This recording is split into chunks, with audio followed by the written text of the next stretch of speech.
dice la palabra del Señor en la primera libro de Samuel 18, del 6 al 16.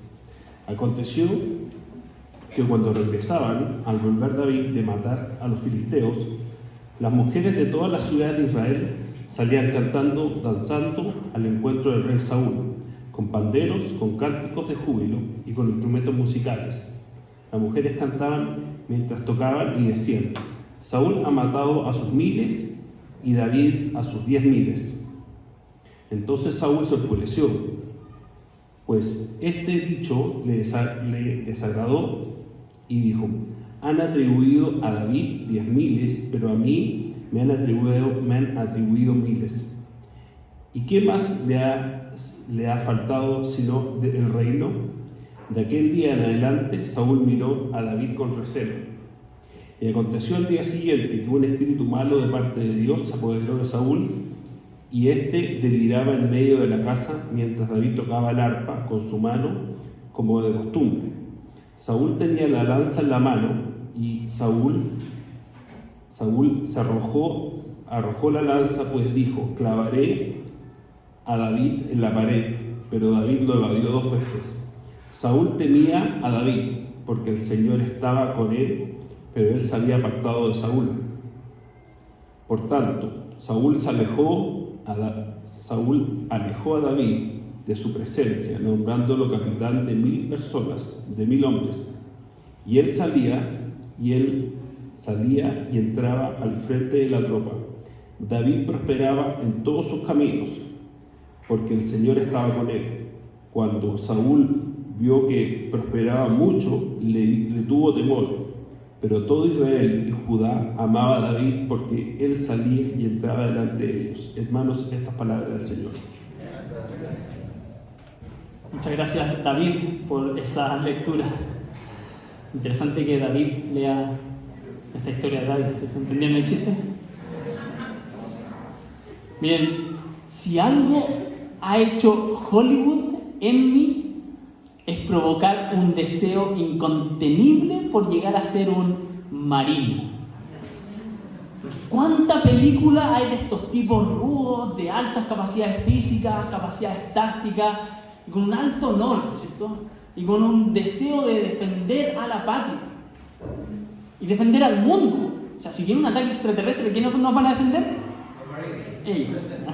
Ellos tienen un famoso lema que identifica su carácter: Semper Fi o Semper Fidelis. Una frase en latín que dice siempre fieles. No dice fieles cuando todo está bien, no dice fieles cuando hay reconocimiento, dice siempre fiel. Y eso suena bien hasta que la vida se pone en contra. Porque la pregunta real no es si puedes ser fiel cuando todo fluye. La pregunta es: ¿qué pasa con tu fidelidad cuando eres mal tratado? ¿Qué pasa con tu fidelidad cuando eres maltratado? Los invito a orar. Padre bueno, hemos escuchado tu palabra y queremos aprender más de ella. Queremos ver a Jesús en esta historia acerca de David. Así que, por la obra de tu Espíritu Santo, guíanos en esta lectura, guíanos en este sermón para hacer eso. Ver a Jesús y ver cómo entonces nosotros también podemos vivir como hijos adoptados por Él, por su obra. Entonces, Señor, pido por favor que nos ayudes a concentrarnos en este sermón. Ayúdame a mí a ser claro y fiel a tu palabra. En el nombre de Jesús oramos. Amén. Estamos en una serie que investiga la historia y el carácter de David, del rey David. Y recordamos que él había sido elegido por Dios, había sido ungido, le habían derramado aceite en símbolo de que él era el escogido por Dios para llegar a ser rey. Había sido apartado para ser el rey de Israel. Pero antes de llegar a ser el rey, a David le tocaría servir. Servir al rey Saúl, un rey que iba en decadencia, un rey que se había apartado del Señor. Entonces a David le tocaría servir antes de llegar a ser rey, pero también le tocaría sufrir. Y le tocaría sufrir no por hacer lo malo, sino precisamente por hacer lo correcto. Habíamos visto que la confianza de David en el Señor fue lo que le permitió derrotar a Goliat. Y eso había impulsado a todo el ejército a derrotar a los filisteos. Con esto, de alguna forma, lo que hace David era levantar al rey. Había sido una victoria para el pueblo, una victoria para el rey, lo que él había logrado. Como digo, había sido una victoria para todo el pueblo. Por eso, a su regreso, las mujeres recibieron al rey con cánticos. Recibieron al rey y a David por su victoria. Y lo recibieron con este cántico que decía... A ver si aparece ahí. No aparece. Dije que había sido ungido. Estoy ocupando imágenes de una serie. Había sido recibido con cánticos y decía: Saúl ha matado a sus miles y David a sus 10,000. Esto que era una celebración se transforma en una comparación, quizás sin querer. En medio de la alegría, se transforma en una comparación que termina en celos. Cuando Saúl escuchó estos cánticos, se enojó mucho. Miren los versos 8 al 11. Y desde ese día comenzó a mirar a David con malos ojos. Mientras un espíritu maligno lo atormenta. Saúl pierde el control y comienza a tirar lanzas a David. David no estaba haciendo nada malo. Por el contrario, solamente estaba sirviendo. Le había dado la victoria al rey, ahora estaba sirviendo al rey, tocando el arpa para calmarlo. ¿Y qué recibe? Lanzazos. No de los que sufrimos acá en Chile. Se tiran lanzas. 2 veces le arroja una lanza y David solo esquiva. A mí me tiran una lanza y no reacciono así. David, aunque está haciendo lo correcto, está en peligro. Pero el deseo de Saúl de matar a David es más que solamente un arranque de celos. Él comienza a maquinar una forma de que David muera. Porque, como lo vemos en los versos 12 al 13, había comenzado a temerle a David. ¿Y por qué le comienza a temer? Porque empieza a ver que que el Señor estaba con David y que ya no estaba con él. Más bien el Señor le había mandado un espíritu que lo atormentaba, que lo estaba llevando a actuar como un animal, mientras el otro era exaltado. Así que Saúl envía a David a la guerra para que muera allá. Lo envía al peligro. Después, 2 veces le ofrece matrimonio con sus hijas. Con una, después con la otra. Pero lo hace como una trampa. Si ofrezco matrimonio con esta hija, él me va a pertenecer de alguna forma. Y con esto lo voy a poder obligar de nuevo a ir a la guerra. Y después, primera hija dice: ¿te vas a casar? No, se la voy a dar en matrimonio a otro. A último momento, se la da en matrimonio a otra persona. Después con la segunda. Con esto voy a lograr que él vaya a la guerra y ahí lo mata. Lo expone, lo manipula e intenta usarlo para su propio beneficio. Saúl a David. Y sin embargo, en medio de todo eso, hay una frase que se repite una y otra vez. El Señor estaba con David. Y eso marca la diferencia. Porque mientras Saúl se descompone por dentro, David prospera en sus caminos. Es estimado por el pueblo. El pueblo dice, oh, bien David, queremos ser como David. Pero eso intensifica el conflicto. Y el corazón de Saúl sigue endureciéndose. Miren en sus Biblias, si las tienen abiertas ahí en el capítulo 18 de 1 Samuel, miren el verso 29.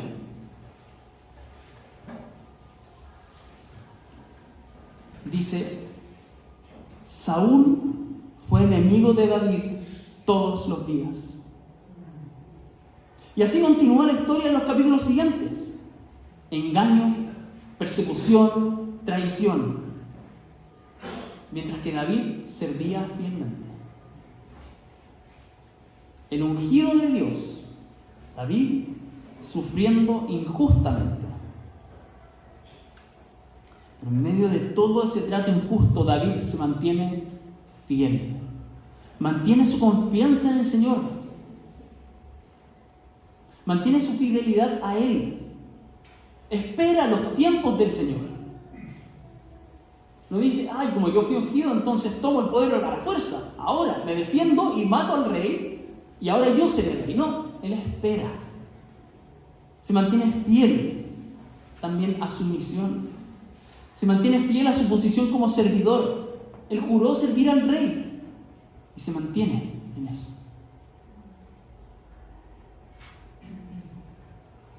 Eso es fe. Una fe que es confianza y fidelidad. Las dos palabras que vienen de la misma raíz. David ya había mostrado esa fe frente a Goliat, pero ahora se muestra de otra forma. Una fe que se muestra soportando a un rey injusto.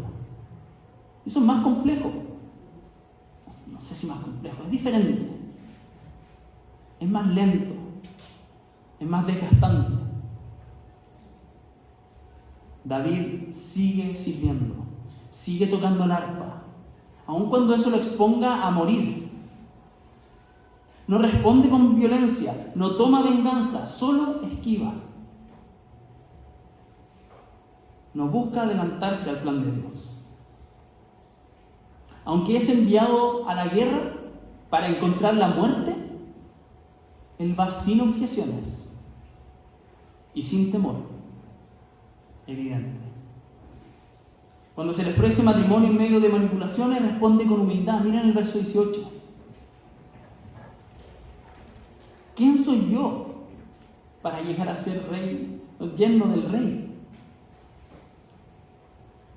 No se revela, no arma su propio camino, no intenta tomar por la fuerza lo que Dios le prometió, se mantiene fiel.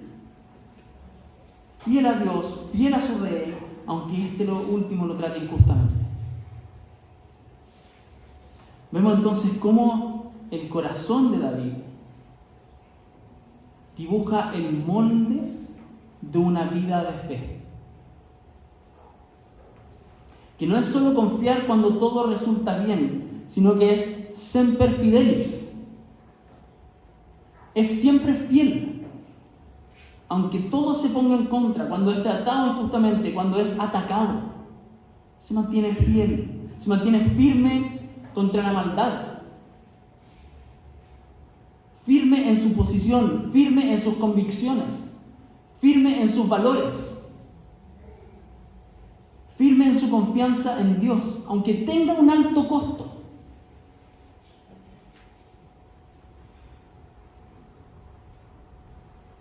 Pero así como David forma el molde de una vida de fidelidad, Jesús llena ese molde. Cuando miramos a Jesús podemos reconocer el carácter de David en él. Vemos esta misma fidelidad llevada a su máxima expresión. Jesús es el verdadero ungido, el verdadero rey, que también es rechazado. Es maltratado, es tratado injustamente. No por un rey celoso, iba a decir, pero sí también. Es maltratado por su propio pueblo. Un pueblo que él vino a servir, Imagínense, Él viene al mundo a servir a la humanidad, viene a servir a su pueblo, ¿y cómo lo reciben? Claro, algunos le celebran, pero a la vuelta de la esquina lo quieren matar. Jesús también fue celebrado y rechazado. También fue visto como una amenaza. Este nos va a quitar el puesto, nos va a quitar el trabajo, va a desequilibrar los poderes sociales. Me va a quitar el puesto de rey.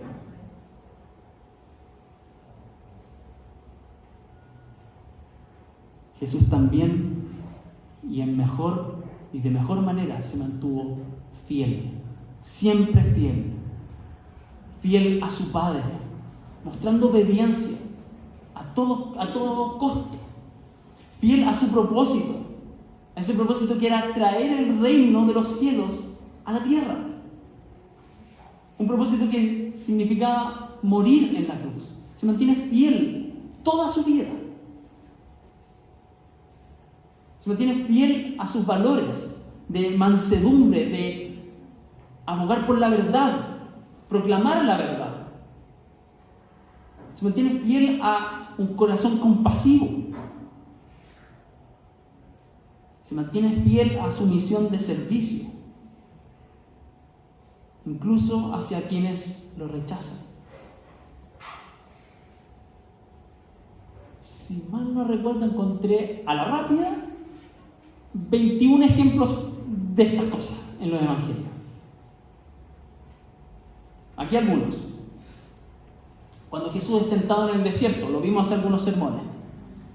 Bajo hambre extrema, el diablo lo tienta a usar su poder para sí mismo. Dice, manipula a Dios y evita el camino de la muerte, del sufrimiento, de la cruz. ¿Y Jesús qué hace? Responde con la palabra y se mantiene siempre fiel al Padre. Se mantiene fiel a su propósito. O cuando en un sábado sana a un paralítico o sana una mano en día sábado, aunque eso le signifique críticas, fuertes críticas. Los fariseos estaban atentos a ver en qué se equivoca. ¿Sanó a alguien el sábado? Pero si se supone que el sábado no se hace nada. ¿Cómo se le ocurre sanar a alguien el sábado? Pecador, infringe la ley. Pero Jesús, sabiendo que le iban a tender una trampa, sana igual. ¿Por qué? Porque se mantiene fiel a su misión. Aunque eso aumentara la oposición. Cuando multitudes querían hacerlo rey, ¿cierto? Después de multiplicar los panes, si alguien alimenta multitudes gratuitamente, lo querían hacer rey inmediatamente. Pero él dice, no, se retira. No acepta un reino sin cruz. Se mantiene fiel a su propósito, al camino que Dios había diseñado. Se mantiene fiel a los tiempos del Padre. ¿Se parece a David, no? Se mantiene fiel a los tiempos del Padre y no va en busca del éxito inmediato. O como vamos a ver en Semana Santa, cuando lava los pies de sus discípulos. Y cuando le toca y decide lavar los pies de Judas, el que lo iba a traicionar. Jesús sabía que lo iba a traicionar. Y le lava los pies igual. Siempre fiel a su carácter. Siempre fiel a su misión de servicio. Incluso al traidor. Ama a tu enemigo, había enseñado Jesús en el Sermón del Monte. En el Getsemaní, frente a una angustia profunda por lo que se le venía, por lo que estaba viviendo ya en ese momento, Jesús podría haber evitado la cruz. Tenía todo el poder y la autoridad para hacerlo. Pero se somete. ¿Y se somete a quién? Al Padre. Dice, no sea como yo quiero, sino como tú quieras, Padre. Fidelidad total. Cuando lo escupen, cuando lo golpean, cuando se burlan, Jesús no responde con violencia. ni se desvía de su propósito. Se mantiene fiel, caminando a la cruz. Y en la cruz misma, Él dice: Padre, en tus manos encomiendo mi espíritu. Hasta el último momento, Jesús se muestra confiando fielmente en el Padre. Y esa fidelidad es la que le permite salvar. Por eso Él es nuestro Salvador, porque se mantuvo fiel. Fue a morir en la cruz por nosotros, para que nosotros tengamos vida.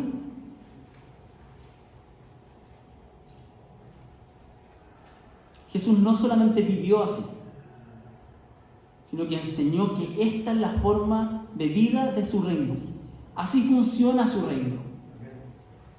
Él dijo, Sermón del Monte, ustedes saben que yo para cada cosa recurro al Sermón del Monte, dijo: bienaventurados, felices, bendecidos, bienaventurados los que han sido perseguidos por causa de la justicia. Más adelante dice: bienaventurados serán cuando los insulten y digan todo tipo de mal contra ustedes por mi causa. Bienaventurados.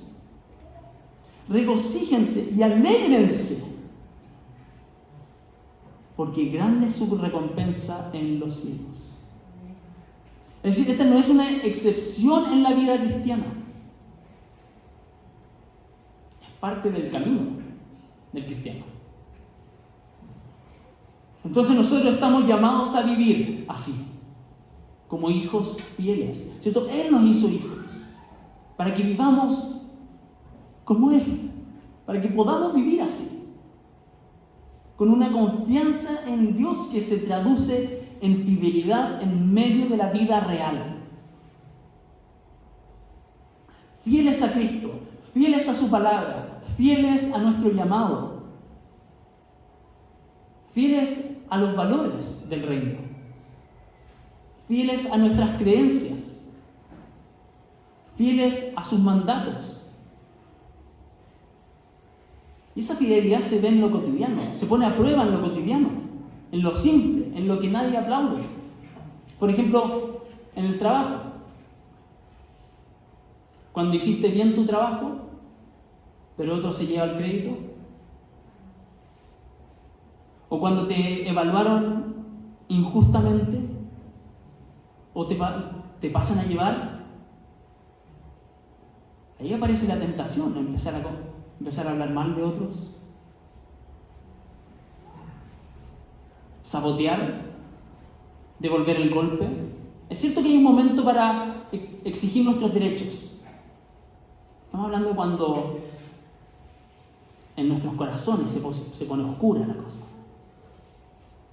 Ahí la fidelidad debería verse. Cuando decidimos seguir trabajando bien, a pesar de todo esto. No por el jefe, sino porque el Señor está con nosotros. La fidelidad se ve cuando no entramos en ese juego de la amargura o del juego sucio. Tiene un costo, ¿cierto? Se puede ver esta fidelidad también en el matrimonio. Cuando amar es fácil, todos son fieles. Pero cuando hay distancia, cuando la rutina nos come, cuando hay frustración, cuando hay deseos o ilusiones rotas, ahí se prueba. La fidelidad se ve cuando eliges amar, servir, cuidar, incluso cuando no lo sientes. Cuando decides no escapar emocionalmente. Cuando dices siempre fiel y no voy a buscar satisfacción afuera, no voy a buscar aprobación afuera de esta relación. Y no me voy a rendir. Yo sé que es difícil, hermano. Acá el ejemplo es Jesús. Para él sí que fue difícil.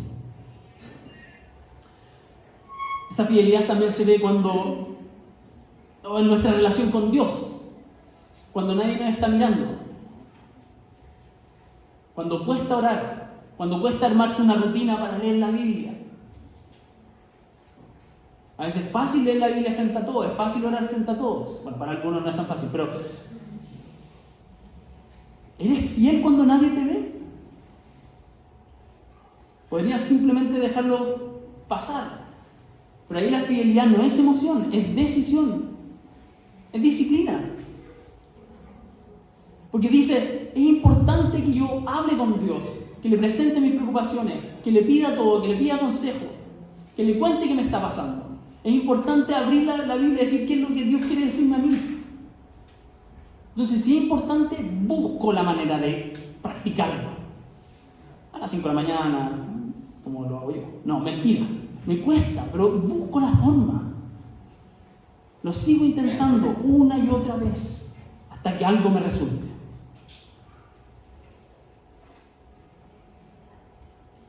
Esta fidelidad también podría ser cuando nos toca ir contra la cultura.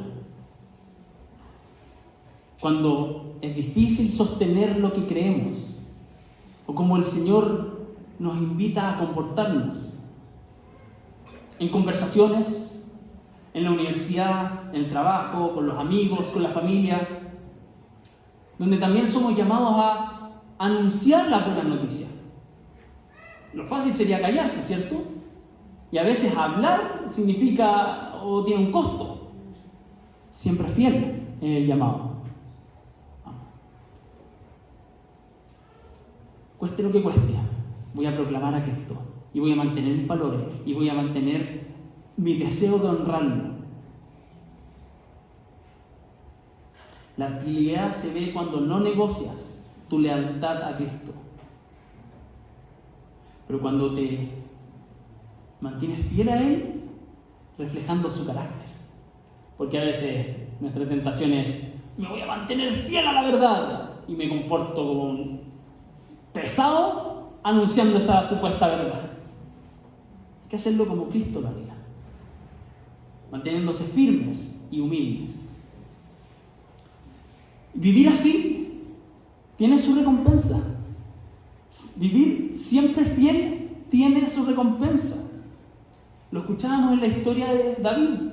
Él fue prosperado, sí, pero no en sus términos y no en los tiempos que él quizás hubiese deseado. Jesús lo dice, grande es su recompensa.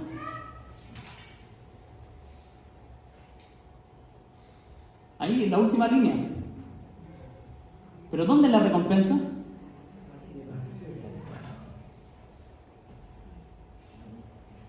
En los cielos. Probablemente nuestra fidelidad a Dios no será recompensada aquí de manera directa o inmediata. Pásenme un papel y se los firmo. Pero nunca pasa desapercibida delante de Dios. La vida cristiana es una vida de perseverancia, de mantenerse firme, confiando en Dios y viviendo bajo su reinado hasta el final. La vida cristiana es mantenerse fiel hasta el final, no un ratito, ni tampoco solo al final.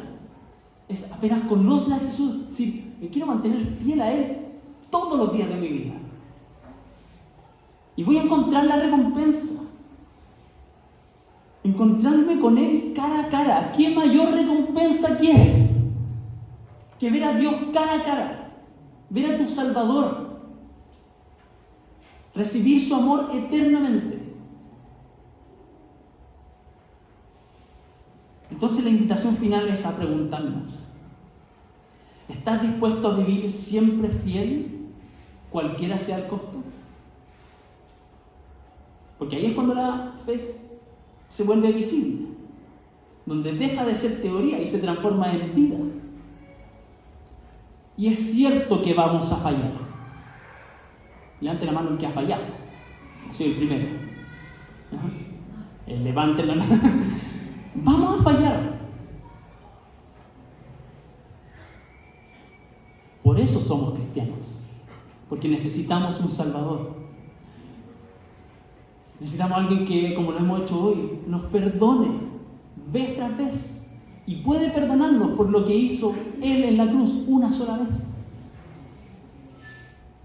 Pero también en su gracia, por lo que Él nos ha regalado, podemos volver a Él. Podemos arrepentirnos y seguir intentando. Él nos da el regalo de segundas oportunidades. De seguir intentando y queriendo vivir esta nueva identidad que Él nos ha regalado. No es quiero vivir fiel para ganarme esta salvación, para ganarme a Dios. No, es que ya te lo dio. Ya eres hijo. Ya eres salvo si has puesto tu confianza en Él. Entonces ahora tienes una nueva vida que Él te ayuda a vivir.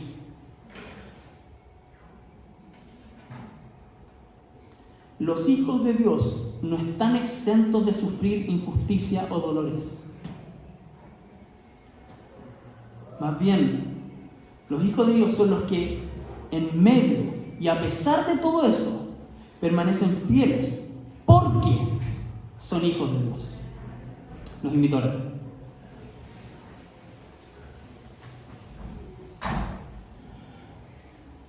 Gracias, Dios, por el ejemplo de David que nos invita a mirar a Cristo.